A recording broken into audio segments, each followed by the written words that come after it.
72 degrees. Now, in honor of our servicemen and women stationed all around the world, we proudly present the Star Spangled Banner as never before heard on B94.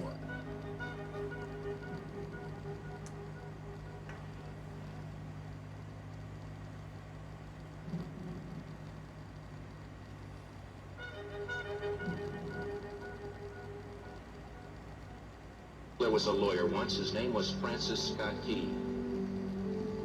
He penned a song that I'm sure you're aware of. You've seen it. It's in most hymnals throughout our churches. It's called the National Anthem. It is our song as an American. We go, however, to a ball game. We stand in our church services and we sing the words of that song, and they float over our minds and our lips, and we don't even realize what we're singing. Most of us have memorized it as a child, but we've never really thought about what it means. Let me tell you a story. Francis Scott Key was a lawyer in Baltimore. The colonies were engaged in vicious conflict with the mother country, Britain. Because of this conflict and the protractedness of it, they had accumulated prisoners on both sides. The American colonies had prisoners and the British had prisoners. And the American government initiated a move. They went to the British and they said, let us negotiate for the release of these prisoners. They said, we want to send a man out to discuss this with you. They were holding the American prisoners in boats about 1,000 yards offshore. And they said, we want to send a man by the name of Francis Scott Key. He will come out and negotiate to see if we can make a mutual exchange. On the appointed day in a rowboat, he went out to this boat and he negotiated with the British officials. And they reached a conclusion that men could be exchanged on a one-for-one basis. Francis Scott Key, jubilant with the fact that he'd been successful, went down below in the boats, and what he found was a cargo hold full of humanity, men. And he said, men, I've got news for you tonight. You're free. He said, tonight I have negotiated successfully your return to the colonies. He said, you'll be taken out of this boat, out of this filth, out of your chains. As he went back up on board to arrange for their passage to the shore, the admiral came and he said, we have a slight problem. He said, we will still honor our commitment to release these men, but it'll be merely academic after tonight. It won't matter. And Francis Scott Key said, what do you mean? He said, well, Mr. Key, he said, tonight we have laid an ultimatum upon the colonies. Your people will either capitulate and lay down the colors of that flag that you think so much of, or you see that fort right over there, Fort Henry?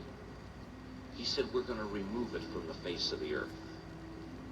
He said, how are you going to do that? He said, if you will, scan the horizon of the sea. And as he looked, he could see hundreds of little dots. And he said, that's the entire British war fleet. He said, all of the gunpowder, all of the armament is being called upon to demolish that fort. It will be here within striking distance in a matter of about 2.5 hours. He said, the war is over. These men would be free anyway. He said, you can't shell that fort. He said, that's a large fort. He said, it's full of women and children. He says, it's predominantly not a military fort. He said, don't worry about it. They said, we've left them a way out. And he said, what's that? He said, do you see that flag way up on the rampart? He said, we have told them that if they will lower that flag, the shelling will stop immediately. And we'll know that they've surrendered, and you'll now be under British rule. Francis Scott Key went down below and told the men what was about to happen. And they said, how many ships? He said, hundreds. The ships got closer. Francis Scott Key went back up on top and he said, men, I'll shout down to you what's going on as we watch. As twilight began to fall, and as the haze hung over the ocean as it does at sunset, suddenly the British war fleet unleashed. He says the sound was deafening. There were so many guns that there were no reliefs. He said it was absolutely impossible to talk or hear. He said suddenly the sky, although dark, was suddenly lit. And he says from down below, all he could hear the men, the prisoners, saying was, tell us where the flag is. What have they done with the flag? Is the flag still flying over the rampart? Tell us. 1 hour, 2 hours, 3 hours into the shelling. Every time the bomb would explode and it would be close to the flag, they could see the flag in the illuminated red glare of that bomb, and Francis Scott Key would report down to the men below, it's still up. It's not down. The Admiral came and he said, your people are insane. He said, what's the matter with them? He said, don't they understand this is an impossible situation? Francis Scott Key said he remembered what George Washington had said. He said the thing that sets the American Christian apart from all other people in the world is he will die on his feet before he'll live on his knees. The Admiral said, we have now instructed all of the guns to focus on the rampart to take that flag down. He said, we don't understand something. Our reconnaissance tells us that that flag has been hit directly again and again and again, and yet it's still flying. We don't understand that. But he said, now we're about to bring every gun for the next 3 hours to bear on that point. Francis Scott Key said the barrage was unmerciful. All that he could hear was the men down below praying. The prayer, God, keep that flag flying where we last saw it. Sunrise came. He said there was a heavy mist hanging over the land, but the rampart was tall enough. There stood the flag, completely nondescript, in shreds. The flagpole itself was at a crazy angle, but the flag was still at the top.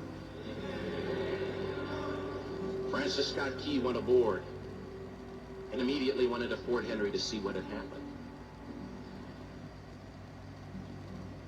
And what he found had happened was that that flagpole and that flag had suffered repetitious direct hits. And when it had fallen, but men, fathers, who knew what it meant for that flag to be on the ground, although knowing that all of the British guns were trained on it, walked over and held it up humanly until they died. Their bodies were removed and others took their place. Francis Scott Key said what held that flagpole in place at that unusual angle were patriots' bodies. He penned the song, "Oh, say can you see by the dawn's early light what so proudly we hailed at the twilight's last gleaming? Or the rocket's red glare, the bombs bursting in air, gave proof through the night that the flag was still there. Oh, say, does that star-spangled banner yet fly and wave o'er the land of the free and the home of the brave? The debt was demanded. The price, it was paid." Oh, say, can you see by the dawn's early light what so proudly we hailed at the twilight's last gleaming, whose broad stripes and bright stars through the perilous fight o'er the ramparts we watched were so gallantly streaming, and the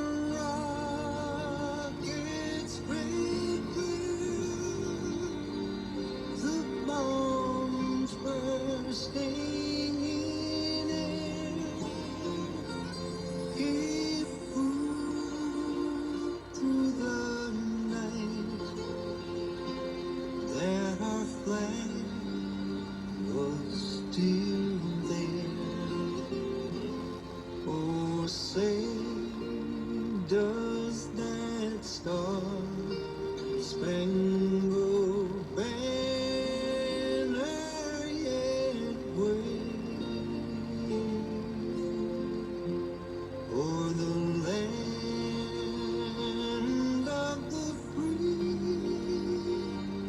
and the home of the brave. Oh, say does that star-spangled banner yet wave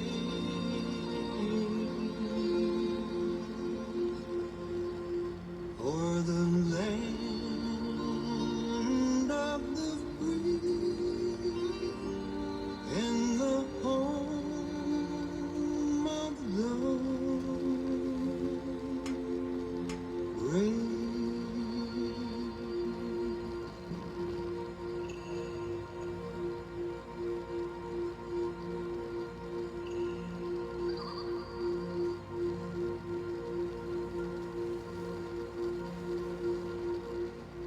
The Star-Spangled Banner as never before heard on B94. The best way to listen to B94 is on full volume. Turn it up for today's best music.